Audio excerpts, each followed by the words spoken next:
नमस्कार विद्यार्थी मित्रो, URK यूट्यूब चॅनलमध्ये आपलं सर्वांचं स्वागत.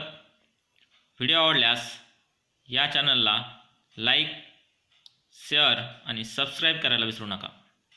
Dear students, in second lecture we took information about Mendeleev's periodic table. By this lecture we are going to learn about modern periodic law. The scientific world did not know anything about the interior of the atom when Mendeleev put forth the atomic table. विद्यार्थी मित्रो, ज्यावेळेस मेंडेलिव्हने periodic टेबलची रचना केली होती त्यावेळेस विज्ञान जगताला ॲटमच्या आतमध्ये काय आहे त्याच्या स्ट्रक्चरविषयी काही माहिती नव्हतं. After the discovery of electron, scientists started exploring the relation between electron number of an atom and the atomic number. परंतु नंतरच्या काळामध्ये जेव्हा इलेक्ट्रॉनचा शोध लागला त्यावेळेस शास्त्रज्ञांनी इलेक्ट्रॉन नंबर आणि ॲटॉमिक नंबर यामध्ये काही रिलेशन आहे का हे शोधण्याचा प्रयत्न केला. The atomic number in Mendeleev's periodic table only indicated the serial number of the elements.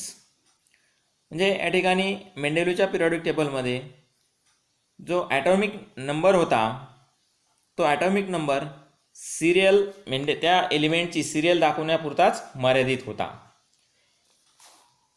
In 1913 the English scientist Henry Moseley demonstrated with the help of experiment done using X-ray tube that the atomic number of an element correspond to the positive charge on the nucleus or the number of protons in the nucleus of the atom of that elements. म्हणजे या ठिकाणी 1913 मध्ये English scientist ज्यांचं नाव आहे Henry Moseley demonstrated with the help of experiment through त्याने दाखवून दिलं एक्सरे ट्यूबचा वापर करून that the atomic number of an element correspond to the positive charge of the nucleus. जो काही ॲटॉमिक नंबर आहे तो न्यूक्लियसमध्ये जो पॉझिटिव्ह चार्ज आहे त्याच्या संबंधित आहे अँड किंवा the number of proton in the nucleus of an atom of that elements. This reveals that atomic number is a more fundamental property of an element than its atomic mass. आणि त्याच्यावरून एक गोष्ट लक्षात आली की मूलद्रव्याचा सगळ्यात महत्त्वाचा जो मूलभूत प्रॉपर्टी आहे, मूलभूत गुणधर्म आहे तो काय आहे, हा ॲटॉमिक नंबर आहे. ॲटॉमिक मास नसून ॲटॉमिक नंबर आहे.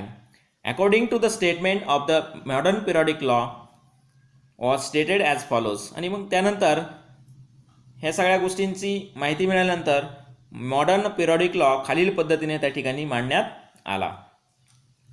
Properties of elements are a periodic function of their atomic number. It means whatever atom or element, whatever particular element possesses properties, it is because of atomic number.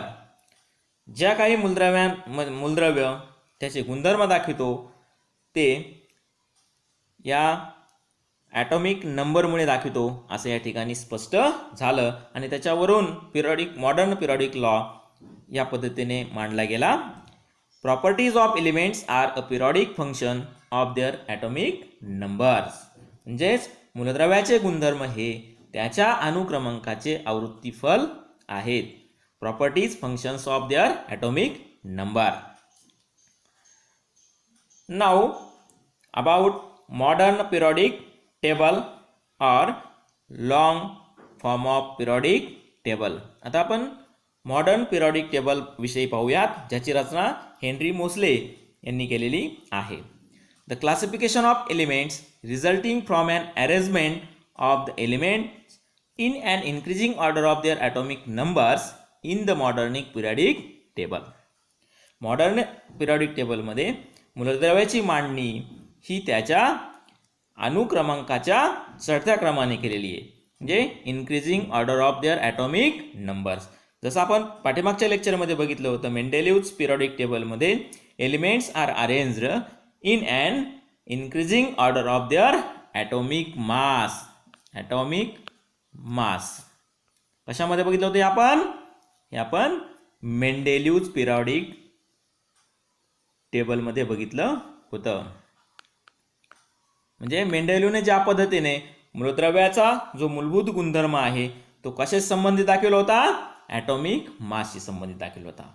परंतु या modern periodic टेबलमध्ये Henry Moseley हे जे शास्त्रज्ञ आहेत त्यांनी काय दाखवून दिलं, the properties of an element are because of their atomic number, not atomic mass. Atomic mass मुळे नाही तर कशामुळे आहे, ॲटॉमिक नंबरमुळे आहे. The properties of elements can be predicted more accurately with the help of the modern periodic table formed on the basis of atomic number. हा जो modern periodic table आहे तो कशाच्या आधारे तयार केलेली आहे, ॲटॉमिक नंबरच्या सहाय्याने तयार केलेला आहे. In an increasing order of atomic number. And from that modern periodic table it is more accurately predicted the properties of elements. In the modern periodic table, the elements are arranged in accordance with their atomic number. जसं की आपल्या सगळ्यांना आता माहिती आहे की modern periodic टेबलमध्ये जे एलिमेंट्स आहेत, ह्या मॉडर्न पिरियॉडिक टेबलमधले जे एलिमेंट्स आहेत ते कशाच्या आधारे त्यांची रचना केलेली आहे, ॲटॉमिक नंबरच्या आधारे केलेली आहे. As a result most of the drawbacks of Mendeleev's periodic table appear to be removed. आणि असं केल्याने म्हणजे जेव्हा मूलद्रव्यांची मांडणी त्यांच्या अनुक्रमांकाच्या चढत्या क्रमाने या मॉडर्न पिरियॉडिक टेबलमध्ये हेनरी मोसलेंनी केली, त्यामुळं काय झालं, most of the drawbacks of Mendeleev's periodic table appears to be removed. म्हणजे आपण जे काही डिमेरिट्स बघितले होते मेंडेलिव्हज पिरियॉडिक टेबलमधले, ते त्यापैकी बरेचसे जे डिमेरिट्स होते ते आपल्याला रिमूव्ह झालेले पाहायला भेटले. However, the ambiguity about the position of hydrogen is not removed even in the modern periodic table. तर असं जरी असलं तर ज्या हायड्रोजनच्या स्थानाविषयी मेंडेलिव्हच्या पिरियॉडिक टेबलमध्ये प्रॉब्लेम निर्माण झाला होता, त्याच्याविषयी या पिरियॉडिक टेबलमध्ये म्हणजे मॉडर्न पिरियॉडिक टेबलमध्ये सुद्धा तसं काही विशेष सुधारणा झालेली नाही किंवा तो गोंधळ कमी झालेला नाही आहे. We have seen in the previous standard that the electronic configuration of an atom, the way in which the electrons are distributed in the cells around the nucleus, is determined by the total number of electrons in it. We know that, student, atomic structure of an atom, the electrons are revolving around the nucleus in an different orbit. For example, this is the nucleus, and around this nucleus electrons are revolving. These are the electrons. Electrons are revolving around the nucleus, and that electrons are distributed. Means some electrons are in first cell, this is first cell, this is second, and this is third. This distribution of electrons are distributed in these cells are depend upon or determined by the total number of electrons in it. म्हणजे त्या item मध्ये किती electron आहेत याच्यावर अवलंबून असतं. And the total number of electrons in an atom is same as atomic number. आणि मूलद्रव्यामध्ये ॲटमची संख्या म्हणजेच त्या ठिकाणी त्याचा काय असतो, ॲटॉमिक नंबर असतो. म्हणजे या ठिकाणी number of electrons in an atom is as the same as atomic number. You know the definition of atomic number, students. मूलद्रव्यामध्ये असलेली इलेक्ट्रॉनची किंवा प्रोटॉनची संख्या म्हणजे त्या मूलद्रव्याचा काय झाला ॲटॉमिक नंबर. म्हणजे ॲटॉमिक नंबर हा त्यामध्ये असलेल्या इलेक्ट्रॉनच्या संख्ये एवढा असतो. The relation between the atomic number of an element and its electronic configuration is clearly seen in the modern periodic table. आणि मग या मॉडर्न पिरियॉडिक टेबलमध्ये या ठिकाणी ॲटॉमिक नंबर आणि त्या ॲटमचं इलेक्ट्रॉनिक कन्फिगरेशन यांचं काय रिलेशन आहे हे स्पष्ट आपल्याला पाहायला मिळतं. Structure of the modern periodic table. Now we are going to actually see the structure of modern periodic table of Henry Moseley. The modern periodic table contains 7 horizontal rows. Modern periodic table मध्ये 7 horizontal rows आहेत. Horizontal म्हणजे अशा प्रकारे आडवे. किती आहेत असे 7. So how many horizontal rows are present in modern periodic table? So there are 7 horizontal rows and that rows are known as periods. त्या रोजला काय म्हटलेलं आहे periods म्हटलेलं आहे. Suppose this is first, second, third, fourth, fifth, 6 and 7 like this.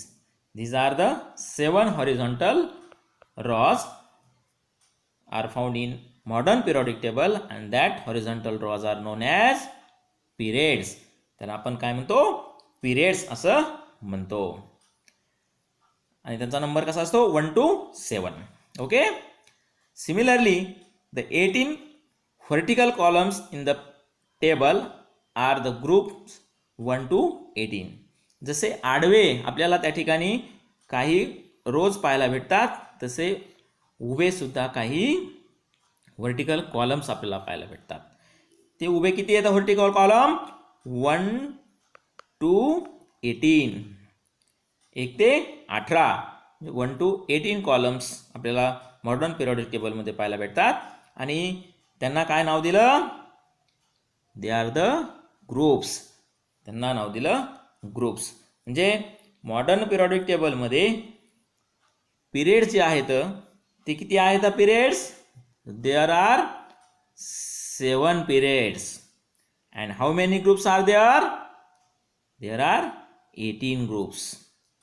7 periods and 18 groups are present in modern periodic table. The arrangement of the periods and groups result into formation of boxes. आणि ही जी arrangement आहे पिरियडची आणि ग्रुपची म्हणजे उदाहरणार्थ for example suppose there are 7 horizontal rows and 18 vertical rows. So this arrangement forms box like this. Atomic numbers are serially indicated in the upper part of these boxes. आणि याच्यामध्ये जे atomic number आहेत मूलद्रव्याचे वरच्या बाजूला आपल्याला पाहायला भेटतात. each box correspond to the place of one element. आणि एक बॉक्स हा एका एलिमेंटचं ठिकाण आहे. For example, in this box there is a one elements. In this box there is a separate elements. म्हणजे each element has a separate box in modern periodic table. Okay, is that clear? Now, apart from these 7 rows, 2 rows are shown separately in the bottoms of the periodic tables. म्हणजे या raw व्यतिरिक्त 7 व्यतिरिक्त हे 2 रोज आपल्याला दिसतात at the base of this periodic table. हे 2 जे आहेत ते 2 रोज आपल्याला आणखीन त्या ठिकाणी पाहायला मिळतात. 2 rows are shown separately at the bottom of the periodic table.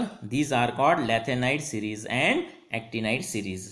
हे जे 2 आहेत रॉज शेवट 7 रोजच्या खाली आडवे त्यांना काय म्हटलेलं आहे पहिल्या रोला म्हटलेलं आहे लॅथेनाइड सिरीज अँड दुसऱ्या रोला म्हटलेलं आहे actinide series. There are 118 boxes in the periodic table including 2 series. तर पूर्ण जर आपण बॉक्स मोजले मॉडर्न पिरियडिक टेबलमध्ये, how many boxes are there? There are 118 boxes. किती बॉक्स आहेत? 118 boxes. It means that there are 18 places for elements in the modern periodic table. म्हणजे किती एलिमेंट्स आहेत, किती ठिकाण आहेत, जागा आहेत? 118 प्लेसेस. कुणासाठी? एलिमेंट्ससाठी. कोणत्या पिरियडिक टेबलमध्ये? मॉडर्न पिरियडिक टेबलमध्ये. Means in modern periodic table there are 118 places for elements. Very recently information of a few elements was established experimentally and thereby the modern periodic table is now completely filled. आणि अलीकडच्या काळामध्ये आणखीन काही मूलद्रव्यांचा शोध लागला, भर पडली आणि पूर्णतः हा टेबल काय झालेला आहे? फुलफिल झालेला आहे, भरलेला आहे. And now all the 118 elements are now discovered. आज जर बघितलं आपण तर जगाला किती मूलद्रव्यांचा माहिती आहे? 118. So there are 118 elements. The entire periodic table is divided into 4 blocks. पूर्ण पिरियडिक टेबलची जर रचना बघितली तर त्या ठिकाणी किती ब्लॉक्स आहेत? 4 ब्लॉक्स आहेत. त्यापैकी पहिला बॉक्स आहे एस ब्लॉक, दुसरा आहे पी ब्लॉक, तिसरा आहे डी ब्लॉक आणि चौथा आहे हा F block. The S block content the group 1 to 2. पहिला जो ब्लॉक आहे ज्याला आपण काय म्हणतो? S block. It content the groups 1 and 2. म्हणजे पहिला ब्लॉक जो आहे एस ब्लॉक, त्याच्यामध्ये जर आपण पाहायला गेलं तर हा S block, this is the S block. You can see here this is the S block and S block is made up of this first group and this is second group. Is that clear? Now then D blocks contain group 3 to group 12. This is the D block. Like this all periodic table, that is modern periodic table, are divided into 4 blocks. Which are they? S block, P block, D block and F block. The S block contains the group 1 to 2. The group 13 to 18 continues the P block. म्हणजे P block मध्ये group 13 ते 18 पर्यंत त्या ठिकाणी पाहायला मिळतं. And the group 3 to 12 constitute the D block. आणि D block हा कोणत्या ग्रुपना तयार झालेला आहे? 3 ते 12. आणि राहिलेला जो चौथा आहे, जे आपण आवर्तसारणीच्या खालच्या साईडला जे आडवे 2 रो बघितले होते त्यांना आपण काय म्हटलं होतं? लॅथेनाइड आणि actinide series at the bottom forms F block. तो कशापासून तयार झालेला आहे? F block. म्हणजे त्या 2 लॅथेनाइड्स आणि ॲक्टिनाइड हे जे 2 सिरीज आहेत ते कोणत्या ब्लॉकमध्ये ठेवलेले आहेत? ह्या एफ ब्लॉकमध्ये ठेवलेलं आहे. The D block element are called transition elements. आणि त्याचबरोबर हे जे डी ब्लॉक आहे त्या डी ब्लॉकमधल्या एलिमेंट्सला काय म्हटलेलं आहे? ट्रान्झिशन एलिमेंट्स असं म्हटलेलं आहे. A zigzag line can be drawn in the P of the periodic table. It is zigzag block. There is a zigzag line and that zigzag line is present in the P block of the periodic table. P block मध्ये आपल्याला पाहायला भेटते. The 3 traditional types of elements can be clearly shown in the modern periodic table with the help of this zigzag line. आणि या zigzag लाईनच्या सहाय्याने आपल्याला modern पिरियडिकचे 3 भागामध्ये विभागणी झालेली पाहायला भेटते. 3 प्रकारचे traditional types of elements we can see clearly by this modern periodic table. The metalloid elements lie along the border of the zigzag line. त्यापैकी जे मेटॅलॉइड आहे, 3 प्रकार कोणते तर metals, non metals and metalloids. त्यापैकी जे मेटॅलॉइड्स आहेत ते मेटॅलॉइड्स आपल्याला अशा प्रकारच्या झिगझॅग लाईनच्या बॉर्डरवर म्हणजे इथं इथं इथं इथं अशा पद्धतीने आपल्याला ते पाहायला भेटतात metalloids. All the metals lie on the left side. सगळे मेटल कुठं असतात? त्यांच्या लेफ्ट साईडला. सपोज आवर सारणी आहे ही आणि मेटल कुठं असतात? झिगझॅग लाईनच्या लेफ्ट साईडला त्या ठिकाणी असतात. While all the non metals lie on the right side. आणि नॉन मेटल हे कुठं असतात? त्या झिगझॅग लाईनच्या उजव्या बाजूला असतात. झिगझॅग लाईनच्या बॉर्डरवर मेटॅलॉइड्स, डाव्या बाजूला मेटल्स आणि उजव्या बाजूला नॉन मेटल्स. अशा पद्धतीने आपल्याला त्या ठिकाणी रचना क्लिअर या 3 पूर्ण मूलद्रव्यांची जी विभागणी आहे ती आपल्याला स्पष्ट या मेंडेलिव्हच्या या हेनरी मोसलेच्या मॉडर्न पिरियडिक टेबलमध्ये स्पष्ट पाहायला मिळते.